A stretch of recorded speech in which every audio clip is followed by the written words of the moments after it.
Hallelujah. मेरे सारे अजीज़ों को एक बार फिर से प्रभु यीशु के सामर्थी नाम में जय मसीह की। परमेश्वर आप सभी को बहुत आयत से आशीष दे। मैं आशा करता हूँ कि प्रभु में आप सभी अच्छे होंगे। परमेश्वर का अनुग्रह आपके ऊपर बहुत आयत से है, मैं विश्वास करता हूँ। और आगे मेरी प्रार्थना है कि परमेश्वर आप सभी को बहुत आयत से आशीषित करे, अपने धर्म में हाथों में लेके चलाए और आप प्रभु के आशीषों को अपने जीवन में निरंतर आप प्राप्त करते रहें। मैं परमेश्वर का धन्यवाद करता हूं मेरे प्रियो कि एक बार फिर से प्रभु ने अपने जीवित वचन के द्वारा मुझसे बातचीत किया और मैं इस वचन को आपके साथ में शेयर करना चाहता हूं। जी हाँ मेरे प्रियो, आज का विषय है कि पवित्र आत्मा पाए हुए व्यक्ति का पहचान।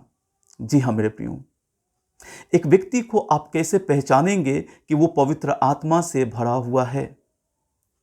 क्या वो अन्य भाषा बोलता है इस वजह से कि वो पवित्र आत्मा से भरा हुआ है? मैं बिल्कुल अन्य भाषा के विरोध में नहीं हूं, मैं अन्य भाषा का सपोर्ट करता हूं, इसलिए क्योंकि परमेश्वर के वचन में, बाइबल में ऐसा लिखा है। लेकिन अगर आप सिर्फ एक व्यक्ति को अन्य भाषा के वजह से आप उसको परखते हैं कि वो पवित्र आत्मा से भरा हुआ है, तो ये आपका परख बिल्कुल गलत होगा। जी हाँ मेरे प्रियो, बाइबल ऐसा बताती है कि हमें हर एक चीज को परखना है, हर एक चीज को हमको परखना है। प्रेरितों के काम का पुस्तक 16 अध्याय और उसके 11 वचन में हम लोग पढ़ते हैं तो लिखा है यहाँ पे, ये लोग तो थिस्सलुनीके के यहूदियों से भले थे और उन्होंने बड़ी लालसा से वचन ग्रहण किया और प्रतिदिन पवित्र शास्त्रों में ढूंढते रहे कि ये बातें यूं ही है कि नहीं।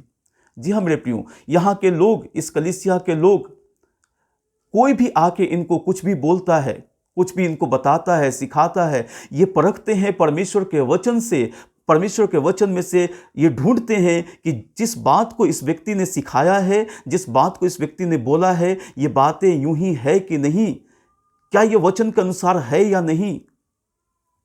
ये परखते हैं, ये ढूंढते हैं, ये परखते हैं, तब उस चीज को ये ग्रहण कर रहे हैं। इस कलीसिया के लोग बहुत ही सिंसियर थे। जी हाँ मेरे प्रियो, बाइबल बताती है हर एक चीज को हमें परखना है। जब आप किसी को अपना मित्र बनाते हैं, आप उसको बहुत ही कई सारी चीजों से आप उसको परखते हैं कि आपको वो दोस्त होने के लायक है या नहीं। किसी को आप अपना लाइफ पार्टनर बनाना चाहते हैं, आप उसको परखते हैं। किसी वस्तु को आप खरीदते हैं, उसको घर लेके आने से पहले आप उसको दुकान पे ही उसको आप जांच पड़ताल करते हैं, उसको परखते हैं, उसको चेक करते हैं, तब उसको आप खरीद के घर पे लेके आते हैं। हर एक चीज का आप परख करते हैं, हर एक चीज को आप परखते हैं, तब उसे आप ग्रहण करते हैं। यहां तक कि हम परमेश्वर को भी परखते हैं। बाइबल में लिखा है भजन संहिता 34 अध्याय और उसके 8 वचन में कि परख कर देखो कि यहोवा कैसा भला है। हम उसको परखते भी हैं। कई सारे लोग, कई सारे हमारे मसीही भाई बहन परखते हैं कि परमेश्वर हमारे लिए कितना भला है, वो परख के देखते हैं।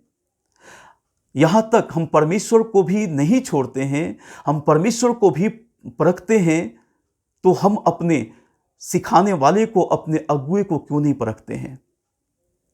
आज मेरा यह सवाल है कि हम अपने अगुए को क्यों नहीं परखते हैं? आपके जीवन का बागडोर उसके हाथ में आप सौंप देते हैं, आपके जीवन का बागडोर उसके हाथ में आप दे देते हैं और बिना परखे आप उसको दे देते हैं। क्या आप जानते हैं कि अगर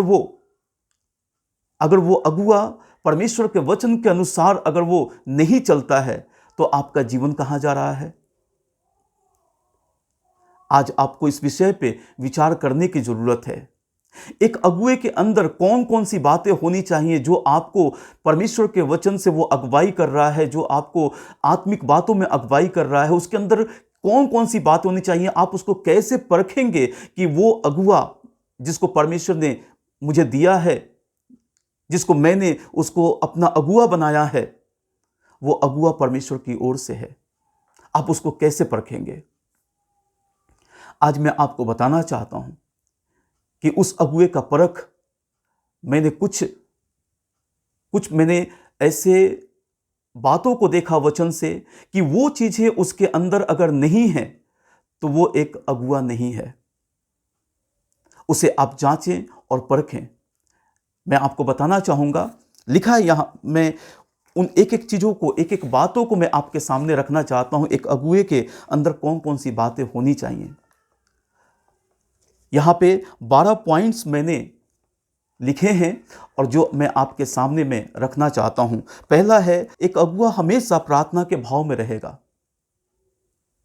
दूसरा, जब भी बोलेगा वचन को रख कर बात करेगा।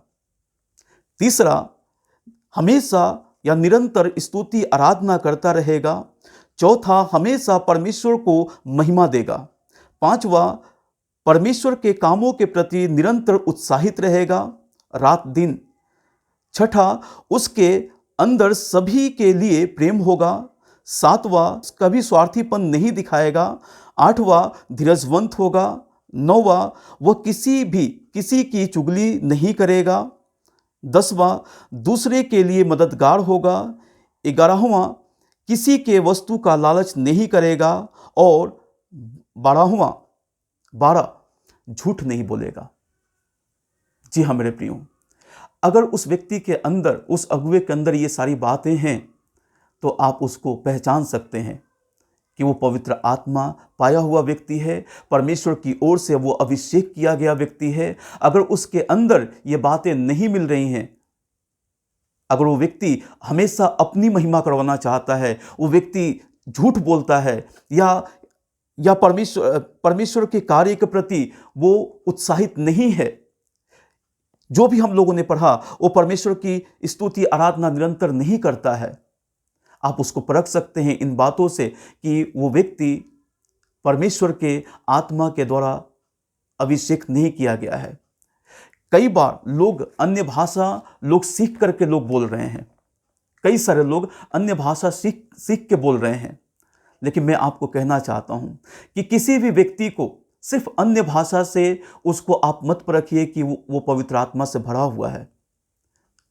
उसके अंदर आत्मा का फल लगना जरूरी है।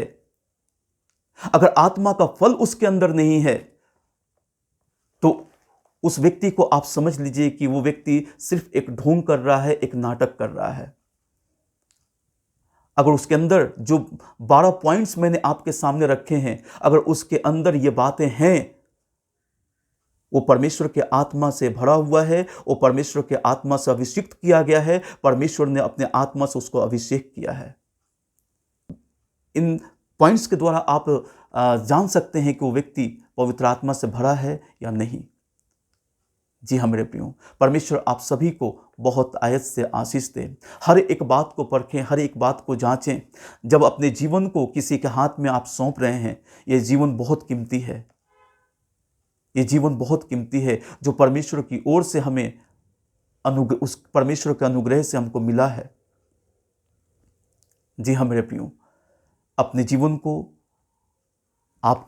जीवन का आप केयर करें और अपने अगुए को जांचें और परखें कि वो अगुआ क्या सचमुच वो परमेश्वर के आत्मा की अगुवाई में, परमेश्वर के वचन में वो आपको लेके चल रहा है या नहीं।